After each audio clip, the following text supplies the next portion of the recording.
मसलक के दरमियान कुछ तनाज़ा चल रहा था और इस सिलसिले में मौलाना अमीनुल कादरी साहब इनके तकरीर के बाद मुनाज़रे की बात दोनों तरफ से चलने लगी, जिसकी वजह से शहर में बहुत तनाव बढ़ रहा था और सोशल मीडिया पर हंगामा बढ़ रहा था।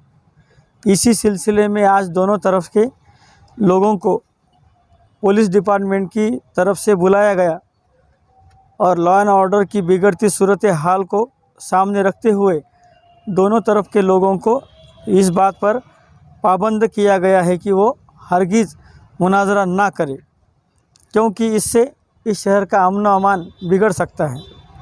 यह बात दोनों तरफ के लोगों से गुफ्तगू करने के बाद तय हो गई है कि अब कोई मुनाजरा नहीं होगा। इसी सिलसिले में कोई लेटरबाजी सोशल मीडिया पर लिखा या बोला नहीं जाएगा। इसका मतलब किसी भी तरफ से कोई भी लेटर नहीं आएगा, कोई भी ऑडियो वीडियो क्लिप उनसे भी सोशल मीडिया पर नहीं आएगी।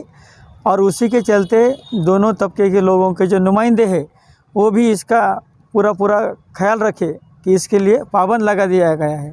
मुनाजरे की बात आप किसी से भी अगर होगी तो उसके ऊपर कायदे कानून के तहत कड़ी से कड़ी कार्रवाई पुलिस की तरफ से की जाएगी। धन्यवाद।